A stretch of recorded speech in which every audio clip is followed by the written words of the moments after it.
Hello, everyone. My name is Jasmin Baier, and I'm here today with Dr. Homi Kharas, a senior fellow at the Brookings Institutions, to tell us a little bit about inequality. Dr. Homi Kharas has been writing on these topics for a long time and was also the lead author of the high-level panel report on the SDGs. And when it comes to inequality, there is a lot of debate whether it is increasing, whether it is decreasing, how to even measure it. So I'm really interested to begin with. Homi, what do you think about this confusion?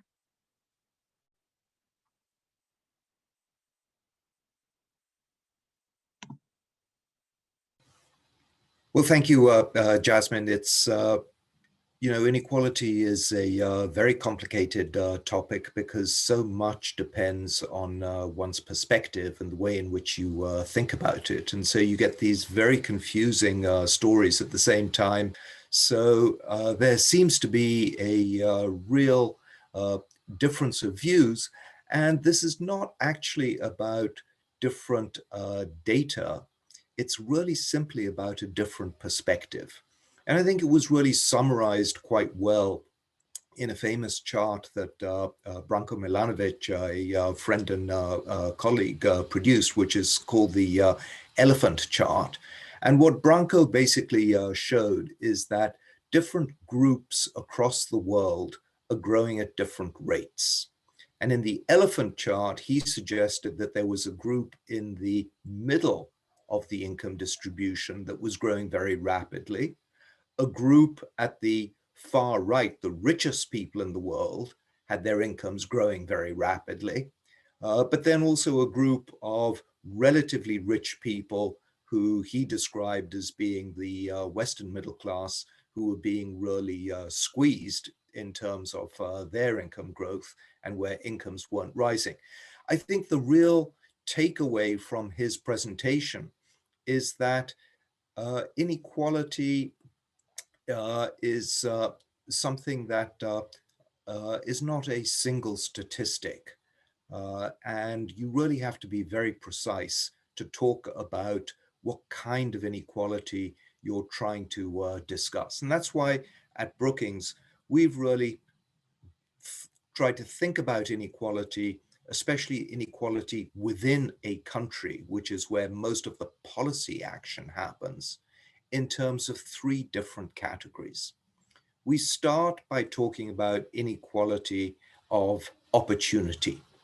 And that is the inequality that's generated as an individual gets prepared for their life as a contributor to society. The second component of inequality comes once they're already in the working age population. It's about how the tax system changes their ability to consume the kinds of things that everybody wants to buy. And then finally, there's the so-called post-market inequality. Once the market system has already done its part in determining a distribution of income, governments can come in and change that through various kinds of social protection measures and spending. And sometimes that can also have quite a dramatic effect on inequality. So I think it's quite useful to have in mind these three different stages of inequality and three completely different sets of policy interventions. I think that's really interesting. And when we go back to that very first point where you talked about inequality of opportunity, could we maybe use public services to address this and promote equality in that way? Yes, I think we can, but I think it's also really important to understand that just saying we want to have equality of public services isn't always going to get us the best results. And I'll give you a few examples. So take something like education. A very large share of education spending in developing countries is on tertiary education, university education. And very often people say, well, we really shouldn't be spending that much on the universities. We should be spending much more on ensuring that everybody has high quality primary education. But you can't really run a country if you have no graduates. You need to have the the managers of business, the people in the who are going to be manning your agricultural extension services, your laboratories. And if you don't do that, I think it's there have been countries that have not done that and have tried to just go for, you know, a mass expansion of basic services. And probably the best known example of that is the Chinese experiment with so-called barefoot doctors, where, you know, the government at one time, just after the Cultural Revolution, really tried to educate a number of peasants with very short courses in basic medicine.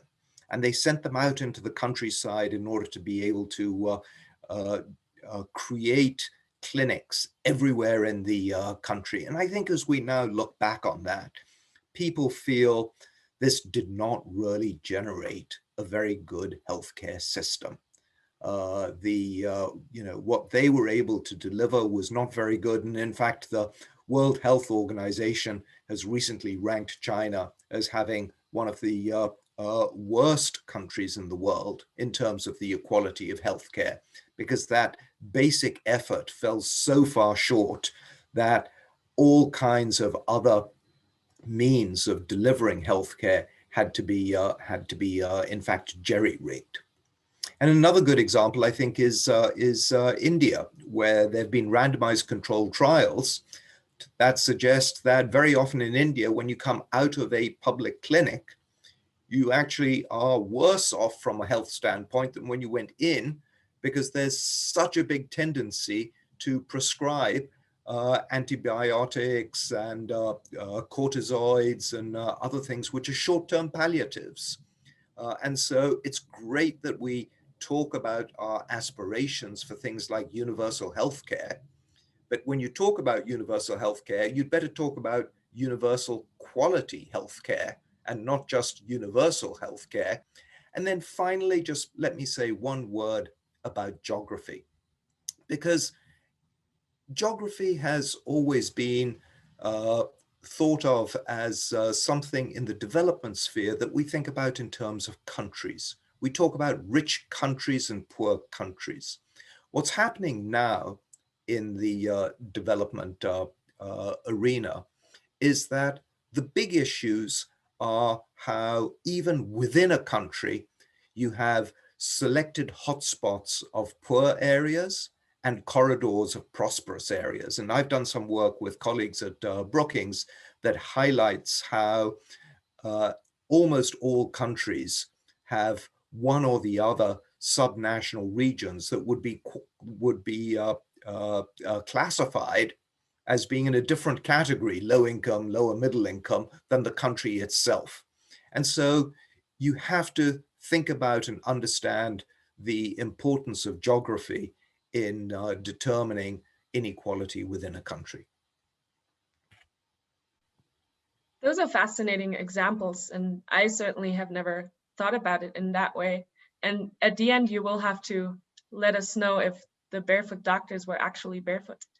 But to go back to the more serious topic of your second point, a lot of European countries pride themselves on using taxes, progressive taxes, to redistribute wealth and income within a country.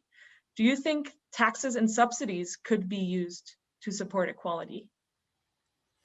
Well, it's certainly possible in theory, but it is extremely difficult in practice. And colleagues of mine, Nora Lustig, also a non-resident senior fellow at the Brookings Institution, heads up something called the Commitment to Equity group at Tulane University. And she and her colleagues have been doing some fascinating work on looking at the incidence of taxes in poor countries.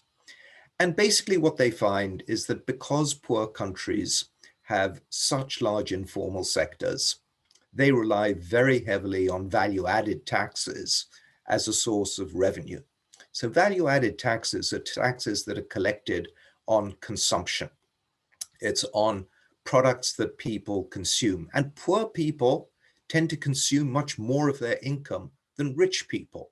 So the incidence of those taxes tends to fall on poor people more than on rich people. And what she's found is that in many developing countries, tax systems actually tend to be disequalizing. And so it's very difficult to use the tax system for reducing inequality, because if you want to use the public sector, not only do you have to generate more revenues into the tax system, you also have to change the structure of the tax system. And changing tax structures is a very long-term, difficult issue. I can see how that's difficult. So when you think about other ways that a government could intervene, one would probably immediately think about social insurance or social assistance that government can give directly or indirectly. Is that something you have seen to work in developing countries? I think that is something that is now becoming more and more pervasive in developing countries. And actually, it's one of the things which has really been given a shot in the arm, if you excuse the pun, from COVID-19. Because with COVID-19, there was such a large demand for governments to actually protect the livelihoods of people who were losing incomes because of the lockdown measures necessary to protect public health, that governments had to do something. And what they found was that they had actually digital structures of social assistance that they could expand rapidly. So there's some work being done at the World Bank that suggests that just last year, there were 215 different countries and territories that expanded their social protection measures, mostly in digital terms. And they raised the amount of the cash transfers. They almost doubled them. Now, it varies from country to country, but they broadened the scope of the number of people receiving these transfers, and they increased the amounts that people would actually get.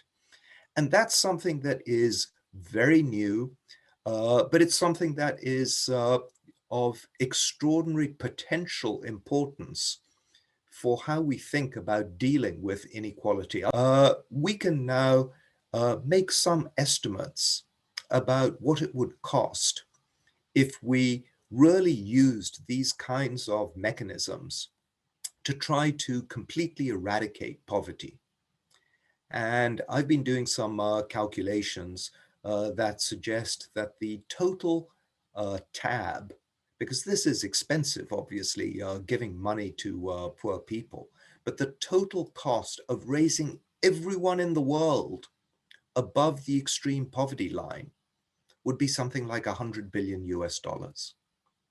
Now, 100 billion US dollars in a world that has just mobilized something like 12 trillion US dollars to cope with COVID-19 is a large amount of money, but no longer an impossible dream, I would suggest. So we do now have at least the potential and the possibility of saying there are things that we can do through international transfer mechanisms to really sharply change one of the biggest issues in global inequality, which is the lives and livelihoods of the poorest people in the world. And we can do it by using these new digitized cash-based transfer mechanisms. Cash transfers typically run at less than 10% administrative costs. The costs for many other government social programs, the administrative costs tends to run upwards of 50%. So one's really saving an enormous amount of money and making these kinds of programs much more efficient. Great. Thank you so much for all of this input, Dr. Homi Kharas. This will hopefully really make an impact in the decisions that the ministry will talk about in the next few weeks and months, and will hopefully change how some people think about inequality. So thank you very much for your thoughts and your perspectives, and we will surely hear from you again on this topic. Thank you, Jasmine. I think that the topic of inequality is one of the most important topics that we have to confront in thinking about development. Certainly as we think about the sustainability of development, making sure that no one gets left behind has to be always central in our minds. But I am very optimistic that now we have the tools and technologies to be able to make much more rapid progress on this, as long as we keep our focus in the right place. Thank you. Some optimism these days is always welcome. Thank you very much.